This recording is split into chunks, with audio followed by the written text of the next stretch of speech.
5 किताबें, उत्पत्ति, निर्गमन, लेवी व्यवस्था, गिनती, व्यवस्था, विवरण, ये 5 किताबें एक एक डीटी के मेंबर को पढ़ना कम से कम, मैं समझता हूं 28 साल लग गए मुझे नहीं पता मैंने कितनी बार पढ़ा, लेकिन कम से कम 100 के ऊपर पढ़ा, ये तो मैं बता सकता हूं। लेकिन डीटी के लोग कम से कम 2 से 3 बार आप पढ़ चुके होने चाहिए। और जैसे जैसे उम्र और जैसे जैसे वक्त आगे बीतेगा आप इतना पढ़ चुके होंगे, क्योंकि सारा कुछ इसी 5 किताबों में छुपा है। सृष्टि कैसे बनी? 5 किताबों में। आदम कैसे आया? 5 किताबों में। इजरायली कैसे बाहर निकले? 5 किताबों में। मिस्र का राजा के साथ क्या किया? 5 किताबों में। यीशु की प्रोफेसी 5 किताबों में। यीशु क्या क्या करेगा? 5 किताबों में। व्यवस्था कैसे आई? 5 किताबों में। खतना किसको कहते हैं? 5 किताबों में। मूसा ने क्या क्या बातों से लोगों को कहा, कौन सा मटन खाना है, कौन सा नहीं खाना है, कैसे रहना है, कैसे नहीं रहना है, कौन से कपड़े पुरुषों ने पहनना है, कौन से कपड़े स्त्रियों ने पहनना है, ये सारा मसाला ये 5 किताबों में है। सोच के देखिए आप।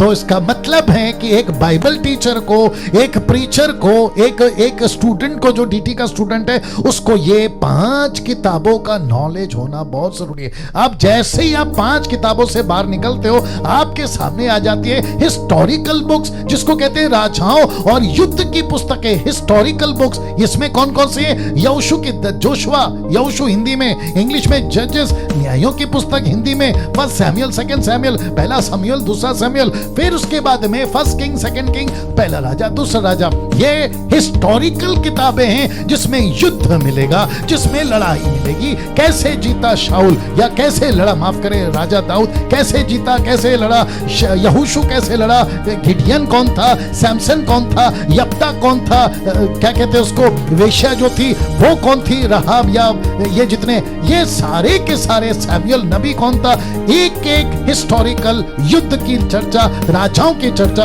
ये आपको किताबों में मिल जाएगी। अब जैसे इसको खत्म नहीं किया, आपके सामने आ गया 3 ऐसे पुस्तकें, 3 बुक्स ऑफ द विजडम, बुद्धि की पुस्तक आ गई, जिसमें अय्यूब की पुस्तक है जिसको जोब कहते हैं। फिर आपका भजन संहिता आ गया, सैम जिसको कहते हैं। आपका प्रोवर्ब्स आ गया जिसको नीति वचन कहते हैं। ये आपको बुद्धि देगी।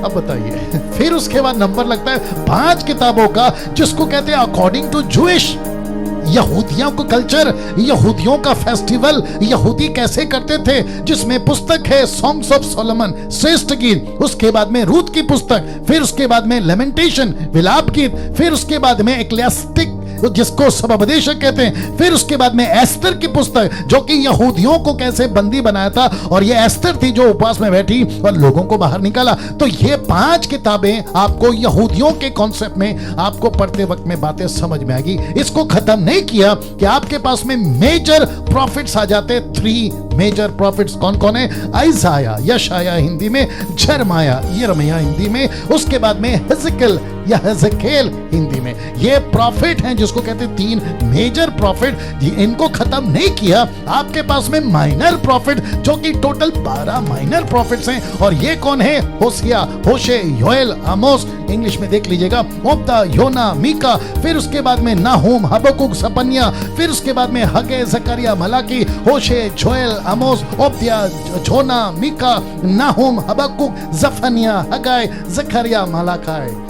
ये सारे के सारे आपको मिल जाएंगे। और जैसे इसको खत्म नहीं किया कि आपके सामने 5 बुक्स ऑफ रेवलेशन आ जाएंगे, जिसमें आपको ये मिलेगा, जिसको कहते हैं दानियल, फिर जिसको कहते हैं एजरा, फिर जिसको कहते हैं नहमाया, फिर जिसको कहते हैं 1 क्रॉनिकल, 2 क्रॉनिकल, हिंदी में दानियल, एजरा, नहमाया, पहला इतिहास, दूसरा इतिहास। ऐसे करके आपको 39 बुक्स का एक टोटल कॉन्सेप्ट समझ में आ जाता है। अब मुझे बताइए, वापस ले जा रहा हूं, आपको पढ़ने में मजा क्यों नहीं आएगा? आपको पढ़ने में दिलचस्पी आपकी क्यों नहीं जागेगी? जब आपको पता चल जाएगा कि ओह, पुस्तकें ऐसी होती हैं। ये हो गई मूसा की 5 किताबें, आपका ये एक सेक्शन है। मैं वापस कहता हूं, ये एक सेक्शन है जहां पे आपके दिमाग में रखना है, ओके मूसा की 5 किताबें टक टक टक टक टक टक खत्म, 1 महीना 2 महीना खत्म। फिर उसके बाद में आप आ जाते हैं हिस्टोरिकल बुक्स में, जहां पे युद्ध कैसे होता है, कैसे युद्ध जीते, आपको वो भी तो नॉलेज होना चाहिए ना। तो आपको पढ़ना है जोशुआ है, जैसे फिर उसके बाद में 1 सैमुएल 2 सैमुएल, उसके बाद में 1 किंग 2 किंग, तो आपको पता चलेगा एलिया कौन था, एलीशा कौन था, सैमुएल कौन था, किंग सॉल कौन था, राजा कौन था, दाऊद कौन था। ये सारा पढ़कर आपको जैसे ही आगे बढ़ते हो 3 बुक्स ऑफ द विजडम आ जाता है, क्योंकि नॉलेज होना बहुत जरूरी है, ज्ञान होना बहुत जरूरी है। अय्यूब जैसा आदमी बता सकता है, भजनों के किताबों से दाऊद बता सकता है, प्रभव से, नीति वचन से राजा सुलेमान बता सकता है। इसको खत्म नहीं किया कि आपके सामने ये सारे आ जाते हैं जो यहूदी के कॉन्सेप्ट के हिसाब से चलते हैं। आपको पता चल जाएगा कि ओके, अगर मुझे टीच करना है जूइश कल्चर कैसा था तो इस पे चले जाओ। फिर उसके बाद में 3 मेजर आपको प्रॉफिट मिल जाएंगे, जो कि आपको इसको भी पढ़ना बहुत जरूरी है। फिर 12 प्रॉफिटों से ये खत्म होता है, जिसको कहते हैं आपके 12 माइनर प्रॉफिट्स। फिर उसके बाद में आखिरी के ये रेवलेशन बुक, जिसका नॉलेज आपको रखना ही होगा। और ये सारे वो किताबें हैं, क्योंकि 1 क्रॉनिकल 2 क्रॉनिकल को मैंने टोटल 5 करके आपके बीच में रखा है। तो कैसा रहा? ये खत्म हो गया सब आपका ओल्ड टेस्टमेंट। अब बताइए, क्या बाइबल बोरिंग है? कितना सिंपल है। ऐसे करते हुए अगर आपके दिमाग में बात आ जाए, बोला ओ ये तो इतना सिंपल है।